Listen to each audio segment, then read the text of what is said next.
You're listening to Hawk Talk. Welcome back, everyone. Thanks for tuning in.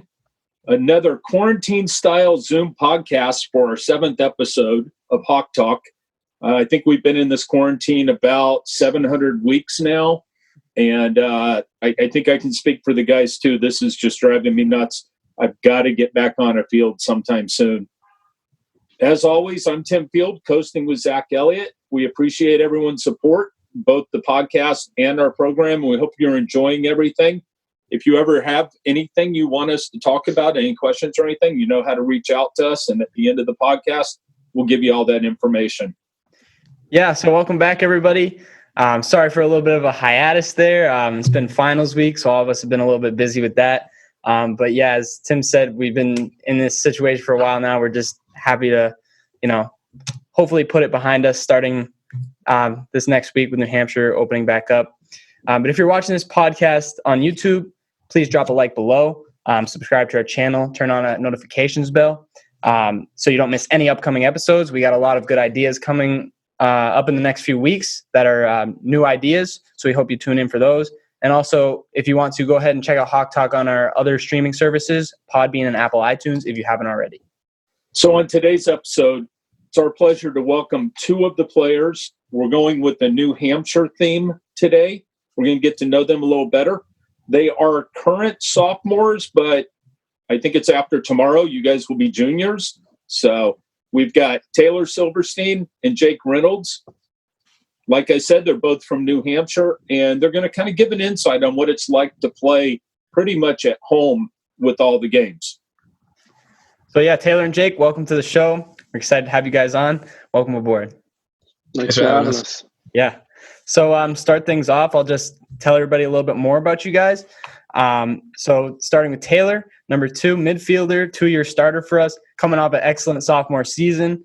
He scored 6 goals, added 2 assists for 14 total points, which was second on the team.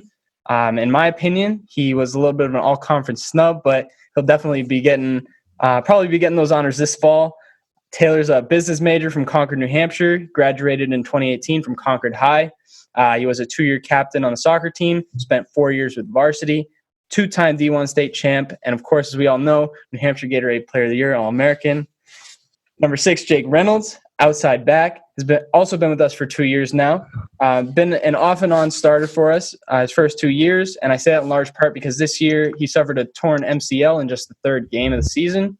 He kind of put a halt to the year for him, but he's definitely eager to bounce back this fall for his junior year. He's a behavioral neuroscience major from Ware, New Hampshire, graduated in 2018 from John Stark Regional High School. He was a captain his senior year and was a 4-year varsity starter. And a fun fact for everybody, he was also WMUR's hometown hero during his senior year. So that's definitely some impressive stuff, quite the resumes for both of you. And as we do with all of our other players, we want to figure out a little bit more about you two guys. So we'll start with Reynolds. How did you end up at St. A's? So when I started looking at colleges and going through the college recruiting process, I knew I wanted to stay close to home. That's always something that appealed to me. So how it started was I just toured schools that were close by, came towards St. A's, fell in love with the campus, fell in love with the people, reached out to Tim and Bruno, communicated with them. I got a spot on the team, and then it kind of just became the perfect situation for me. And Taylor? Yeah, mine was a little different. Mine was almost random, I guess you could say. It was like later in my senior year, winter, I think. And I still hadn't decided on school yet. Wasn't quite sure where I wanted to go. And one of my good friends asked if I wanted to go play futsal, and I loved to, so I was down to go. Bruno ended up being the coach. I played for his futsal team. He asked me to come visit the school, and then I ended up loving it. That's what I chose. So, Taylor, I can add to your story the fact that literally the week before you joined that futsal team, I called Bruno and I said, "Who is this Taylor Silverstein guy? He gets a lot of accolades. We should be talking to him." And then a week later, Bruno calls me and says, "You'll never guess who tried out for my futsal team." So it was like it was written in the stars. You had to be there with us. So, yeah. Taylor, I'll ask both of you this question, but I'll start with you. What's it like being pretty much in your hometown and still able to play in front of your family and friends at the college level? It's probably my favorite part of playing because I always like when they go to my games. And now my parents, they would always make my games in high school. They had to leave work early or something like that. And now they can still always do that. I like playing in front of them. I like playing for them. And I've worked my whole life to play in college, so I'm happy that they get to see like my final playing, I guess. So that's a big part for me. And I definitely like playing in front of everyone. And I also feel like I have like more support, I guess, if they're always there. So Jake, what about you? How do you feel about all this? I'm kind of on the same page as Taylor. I love getting the opportunity to play in front of my friends, in front of my family. People who are nearby and want to come to the game, they can. But on top of that, being a New Hampshire kid, being able to rep a New Hampshire school at the D2 level, like it adds a whole new sense of pride for me. In another aspect, we're playing these other colleges with kids coming from Europe and all over the world to like be able to be a New Hampshire kid representing a New Hampshire school. Like I just think that that's super cool. So something else about both of you, and I know this firsthand, is you guys are both really involved with the local youth teams at the town level and at the club level. So Jake, we'll start with you on this one. What's it been like being able to impact all these young players' lives throughout our state? It's been a blessing, really. Obviously, I grew up loving the game, loving playing it, and it wasn't until recently, like really until when I started here at St. A's, where I got the opportunity to kind of shift perspective from player to coach. It began working with Bruno. I would do training sessions, whether it be futsal or indoor soccer, and that kind of evolved into me helping out with the summer camps that Bruno runs.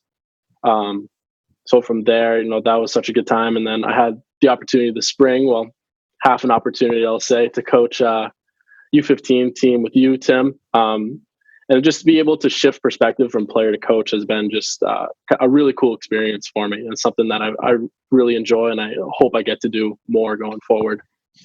So yeah, for those listening, we found out last night that the spring season was officially canceled for the youth programs, which is, it is what it is. There's nothing we can do about it, but it stinks nonetheless. So Taylor, how about you? What's it like being able to bring these young guys up?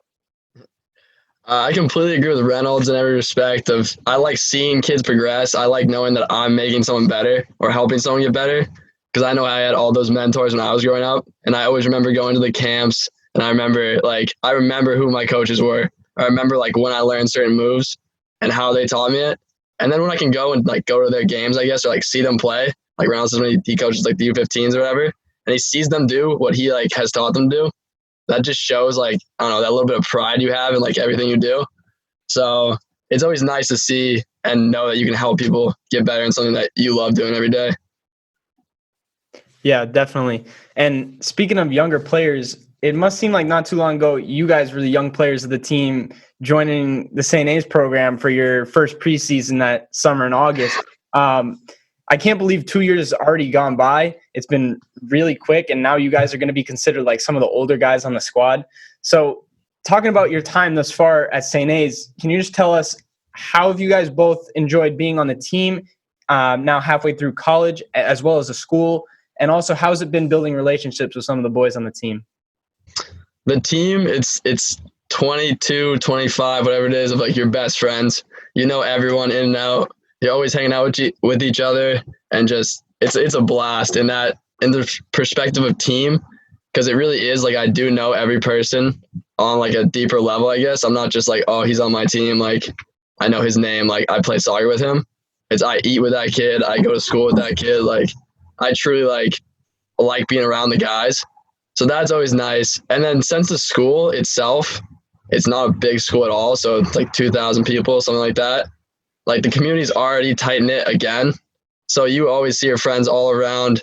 You're making all these little connections with the professors, the teachers, or just people on different teams, stuff like that. So being in a community like that, it's really easy to have like a lot of access to any help you need in any certain way. So I just love the school in general and being able to be with the boys, I guess. And for you, Jake? I agree with Taylor on a lot of that aspect. You know, I tell people all the time that St. A's is my favorite place to be, and the soccer team is my favorite group of guys to be around. I can't think of people that I'm more comfortable with. It's nice knowing that you have 20 some odd guys that you could go to no matter what's going on in your life. If you need someone to talk to, if you just want someone to like sit and goof around with, like there's always something there for you. And also going off what Taylor said, just this greater St. A's community. That's what really drew me into the school, was that community feel. And from every aspect, whether it's like the dining staff, the other students, it's just such a close-knit group. And being able to be on a sports team and being able to represent the school just kind of adds that sense of pride that you can represent these people. It makes it better. You get more pride on the field when you can step on with 20 of your best friends, knowing that you all are working hard, going for the same goal. And it's just being at St. A is rewarding in pretty much every aspect that I can think of. Yeah, those are definitely some great points from both of you. Going forward, as I said before, you guys are both going to be the juniors on a team now. Individually, are you guys looking to make any bigger impacts on the field and step into some bigger roles now that you're both veteran Hawks? So I don't want to say that I have a chip on my shoulder, but I definitely feel like coming into my junior year, I'm making up for some lost time. Like you said, Zach, I missed out on a lot of my sophomore season, which I was really looking forward to because I was prepping myself to step in and take a bigger role on the team, and that just didn't come to fruition because I wasn't able to play. So I'm kind of taking those same expectations with me to next year, just cranking them up a few notches because I'm ready to come in and I don't just want to play. I want to come in and be an impact player, be a leader on and off the field. I have a lot of passion for the game, and I'm ready to reflect that in my play. And I wasn't able to do that this past year. And Taylor? Yeah, I have I guess you could say I have a chip, but it's in a different way. It's in the fact that I want to show that St. A's is not the team that should be at the bottom of the table. And I know, when I step in the roles, when I came to St. A's at first, I was set for myself, what I want to do. And I wanted to be a first team player. I want to make all conference. You want all that goals. You shoot below that, then you're just not going to accomplish anything. So that's been my goal the whole way through. It's still going to be my goal. And I know if I'm able to do my things by myself, that the team can succeed too. God damn, that was tough. The team can do well at the same time, and that's really my main goal. I want to play to make it easier for the people around me, so that everyone can succeed, and we can just do well as a team. So, guys, I love the attitudes, and I love the fact that you guys are both team first. And Taylor, you're absolutely right. If the team is successful, you're going to be successful. We're not going to be successful without each of you guys doing it. So love the way you guys look at that. What are you really anticipating us to do this fall? So Taylor, why don't you give us your predictions, I guess, to start? Well, with a lot of the new guys getting experience, a lot of our freshmen were class players, and they have the maturity now. They know what the league's like. I can see us in the top half of the table. I can definitely see us as a playoff team. If we just put all the pieces together, I don't see how we wouldn't make it. We have everything's right there. Just gotta take it. Jake, how about you? Yeah, I coming from the position where I've spent the last 2 years with basically the same core group of guys, just watching everyone grind, putting the work, whether it's lifting weights, whether it's kicking our ass in the field in practice, going at each other, getting that competitive spirit up. I just think seeing that hard work, I just can't help but feel that the sky's the limit for us and what we're able to achieve, not just next year, but in the years to come. Taylor was talking about how the younger guys stepped up into big roles immediately. And I think that that's huge. And just being able to kind of raise that level from what we experienced our first years to the second year was a huge leap. And I just can't help but think that we're going to make an even bigger leap going into next year. So I like the way you're thinking, and I'm doing the math in my head. We went from 1 win to 7. So if we can make a similar jump, that puts us at about 13-3, which I think I guess I'd be okay with Adopt that, coach. Team in 2, though. Be all right with that. Got to be honest, yeah. So now is the fun part of the episode, the lightning round.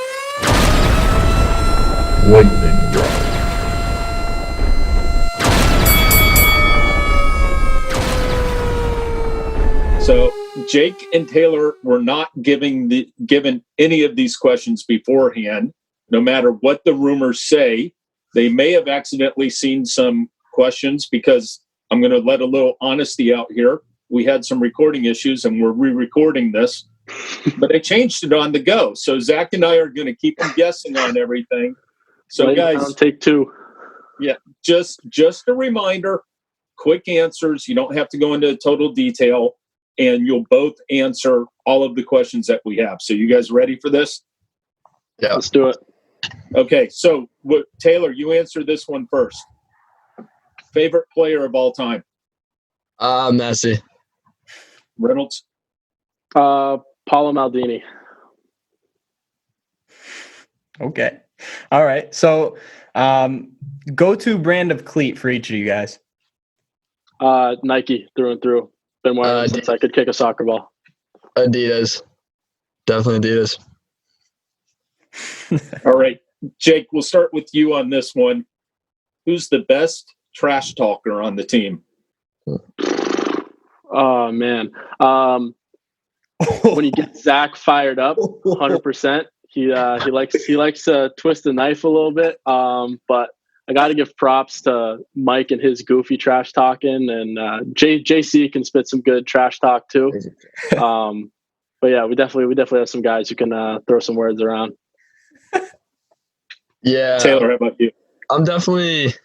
I might be a little biased just because I'm up on the field over there, but I hear Zach and Mike definitely. I hear Mike the most because I'm close to him, like right there, and he's got a fat mouth. So that kid lets it out sometimes. So I'd definitely go with Mike. No doubt. And Zach, I think I would have had you in my top 2 as well. Hey, you got to get the boys fired up somehow, you know? Oh, wait. I'd put Ethan there, too, if he's playing. Yeah, I was wondering about that. Ethan is the one that I generally have to talk to and say, hey, settle down a little bit. So he's pretty good at it. Although Moffat can throw some chirps around, too, to be frank. All right. Next question. What is your inspiration to play soccer? Taylor? I just have a close-knit group of friends that play it. And I truly love playing it. So when I'm being around them and creating my experiences, I don't want to leave it. So that's why I'm still playing it in college. Can't get away.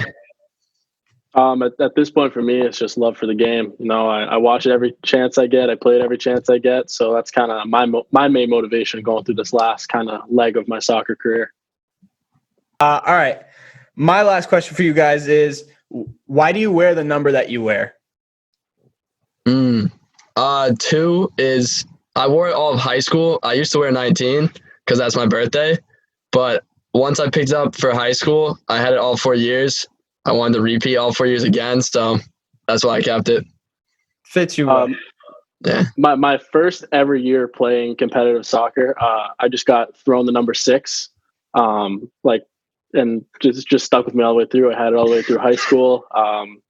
Just keep it going. Just kind of become my number. So, Taylor, I'm kind of like you. When I started in high school, the only jersey that fit me was number 8. So that's been my number ever since then. Yeah, 2 was the only small in high school. Here's the last question, and you both can answer, but Taylor, this one's a little bit more for you. You ready? Yeah. Who's the best barber on the team? Oh, it's not Zach. It's not Zach. Come on. I know it's not Zach or Mike because my hair is messed up. No way. Mike messed that up. That was not me. Oh, all right. Yeah, I would say Mike is definitely bad. Nick was actually pretty good when he was on the team. Now I guess you count seniors graduating, but I think Nick was doing a good job. I hope. I know Zach was definitely messing with it because that thing ended up horrible. No chance. Come on. Coming from a third person perspective, Mike Budrevich, the best barber on the team. Absolutely iconic haircuts. Iconic haircuts. Oh God. So Zach, when you post the video, we have got to find a picture of. I got many pictures of that thing. I got plenty. Don't worry about You it. also got the pics of my fades. Come on, my fade game. Out of here. I think you guys skipped the fade on that one. Oh, just went straight scalp. Straight baldness. All right. Well, that was a lot of fun, guys. Thank you both for taking the time to come on. Stay healthy, and we'll see you soon. All right. Thank you. Thanks, guys. No problem. So yeah, that's all we got for you today. Thank you all so much for tuning in, whether on Podbean, iTunes, or on YouTube. We really appreciate you supporting the program. If you like what you saw in today's episode, hit that like button below. Subscribe to my channel. You can leave a comment as well. If you have any comments, concerns, ideas, or any interest in being on a future episode, you can email timfield, TIMFIELD, @anselm.edu. You can also check out our podcast page through our other streaming services, Podbean and Apple iTunes for audio versions. And lastly, go follow us on Instagram for breaking news and updates at St. Anselm Men's Soccer, all spelled out. We got a lot of great episodes coming your way in the near future. Until then, please stay healthy and safe out there, everyone. And remember, protect the nest.